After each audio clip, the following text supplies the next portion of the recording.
Joined now by the head coach of the Minnesota State Mavericks. Mike, congratulations on that overtime win against UMD. Here, your thoughts on the game? Oh, just a really good hockey game. Both teams had some opportunities. I thought both goaltenders played very well. And, we were able to find a way to make a play in overtime. You know what? You need your older guys that have been around your leadership group to make a statement. When we've got a couple guys out of the lineup, it was nice to see some guys step up for that opportunity. And, big play by really that whole process in overtime starts and ends with our goaltender making a save. And, and then Brendan making I think a really instinctive play at getting a puck into space, and then Borchardt knocking out of midair and scoring to give us a win. But I thought it was a good game both ways, peaks and valleys, and fortunate to win the hockey game. So take questions. Freddie, let's go old school and have you ask that first question. All right. Mike, it seemed like tonight you had a lot of opportunities. I mean, you mentioned both goaltenders playing well. Did you like the chances that you were getting? I mean, did you feel like that was an opportunity to that you could have maybe put the game away a little earlier? Yeah, good teams are going to make you earn it. And you know what, tonight, I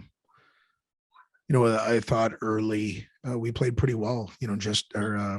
Julian had a really good look that went off the post. And they make you earn it. And so I do think we were decent at creating opportunities and I don't know if we were real sharp early. I think through their pressure, they created turnovers and created their offense. And you know what, for both teams coming back from break, I'm sure if you talk to Scotty right now, he'd probably say, you want to play a little more crisp, clean game. But that's what happens when you're off for a couple of weeks. You don't have that. So both teams will be able to take a breath and then get back after it on Saturday. Kevin Dudley. Hey, Mike. Tonight, Nathan Smith out of the lineup. I think there's a trickle-down effect. We saw that with the lines different at the start, and then I think you kind of mixed them up during the game. Just talk about that and that being hard and, the impact of not having Nathan. Yeah, you know what? At this time of the year and throughout your season, you have hopefully your depth can be something you can lean on at different times. We had to do that when we went through a little bit of the flu bug when we went that the trip up to Lake State. We had to have different guys step up, and you see tonight Connor Grega scoring our first goal. Andrej Pavel, I thought I probably should have given him more minutes tonight. That's somebody that deserved it, and I didn't do a great job of utilizing his play tonight to our advantage. So I think he earned, that line was simple, but yet hard, and they found a way to get us a puck below the goal line and then went to work and got us a lead. So we're going to need different guys to step up. Nathan, if he can't play on Saturday, somebody else is going to have to step up, just like we had some guys tonight. Kevin, do you have another question? Like after the overtime winner, it's last year, my first year doing this, no fans most of the year, but the way that building sounded, that had to be nice. Maybe just talk about that. Yeah, it's actually music to your ears. Going through, it was really odd going and playing in buildings. And again, there's you're blessed just because the guys get to go out and compete. And the university and our medical group has done just a phenomenal job at making sure that we're doing what we can do, make sure that we're protecting the student athletes as much as we can. But you see that building tonight, there were 5,100 plus.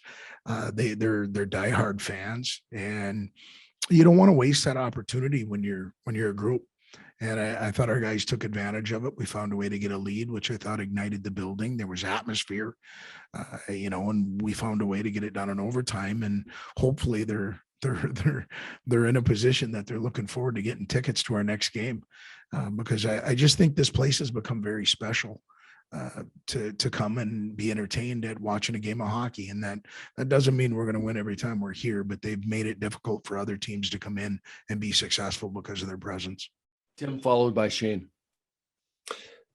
Hey, Coach, can you bring us into the game within the game a little bit? It looked like you were mixing lines late, and also the D wasn't pinching as much because they were sending a kid flying him down. How hard did you have to work behind the bench tonight? Well, you know what? Not as hard as the guys on the rink.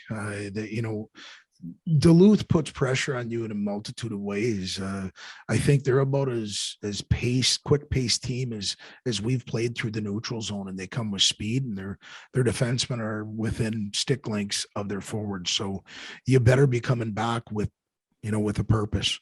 And for us tonight, things got. We had somebody get bumped out of the lineup because they weren't able to continue to go. And so we had 11 forwards. And once that happens, you're going to see, especially coming off a break, the guys' batteries weren't as charged as they could be, especially late in the game. And so, we had some guys that were playing in the middle that ended up going to the wall, vice versa.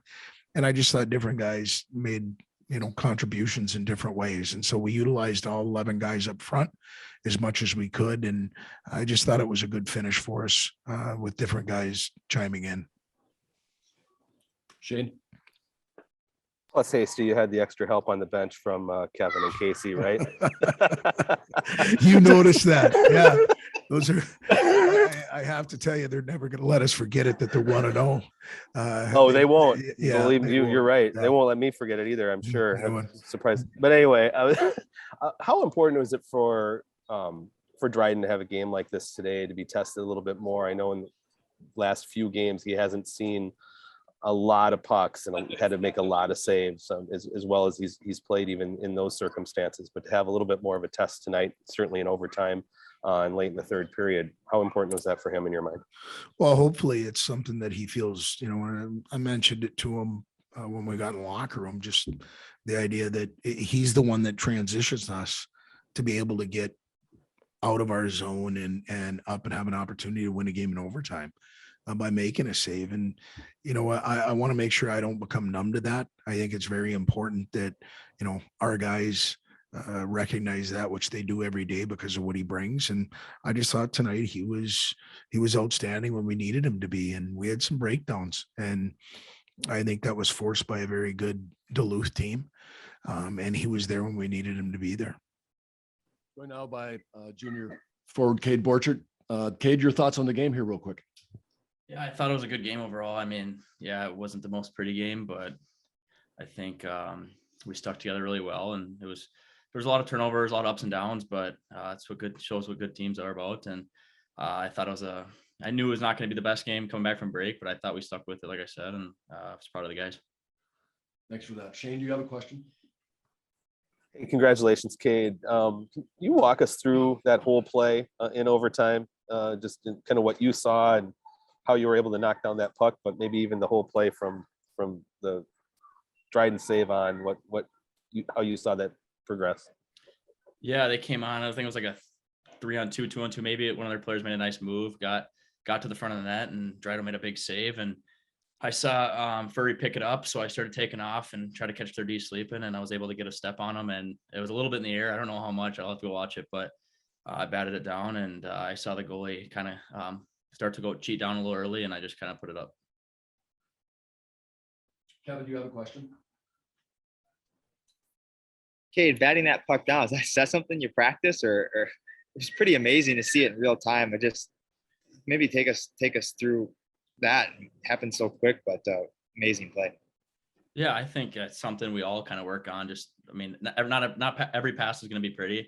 So just kind of sometimes in practice, we'll give some bad passes. I know after practice a couple of times this year with our assistant coach, Paul Kirkland, he works on giving us throwing the puck and giving us bad pucks, bounces. So we have to work on, getting it down or batting it down or catching it when it's flopping. So, I mean, maybe a little bit of that, but I think it's just, yeah, I don't know. It happened fast. So like I said, I'll have to go back and watch it. Tim Rapoli, do you have a question? Yeah, Kate, it's Tim Rapley from Flow Hockey. Was it a coincidence or a surprise that Brendan was on the beginning of that play? You two seem to make a lot of music together. Yeah, we were out there a lot together tonight, and I thought we had some good chances. But yeah, like I said, that was a good pass by him. he made the defensive play. Well, Drado made the first play, and then he made the play to get the puck to me. So yeah, I thought we could have been a lot better, but I thought we had some chances, and we'll be ready to go Saturday. Do you have good chemistry with him though? Yeah, I think we do. I usually don't play with him, but I think this week in practice we've been moving the puck around pretty well. So like I said, everyone's got to be ready to play with everyone at any time, and I think we have a lot of good players in this team that are easy to play with. So I think it's just working out. Shane, do you have a question? Yeah, just kind of following up on that. You know, when you're missing a guy like Nathan Smith and you have to adjust, whether it's in practice or during a game, it seemed tonight, you know, as lines were being mixed and matched, and of course, then you go to a 3-on-3 overtime, and it's a different group out there. Is that something? Do you feel like it's just a chemistry thing that the team has? Do you work on mixing and matching it all during practice? I mean, I know that you like to try to keep groups together as much as possible to prepare for a weekend. Yeah, I think it's just that mentality we have with this team. I think it's just next guy up mentality, and we have so many good players. There's good players who aren't playing, and I think just everyone's got to be ready. And I think that's what we take pride in as a team. I mean, I experienced it freshman year, and you just got to be ready. And I think the guys this year who have stepped in and been kind of in and out of the lineup have came in the lineup and made a presence. You saw Connor Gregor today get the first goal and get us going, so that was nice to see. But I think we haven't been switching lines too much this year, but I think, like I said, the next guy up mentality, and it's been working for us. One more question.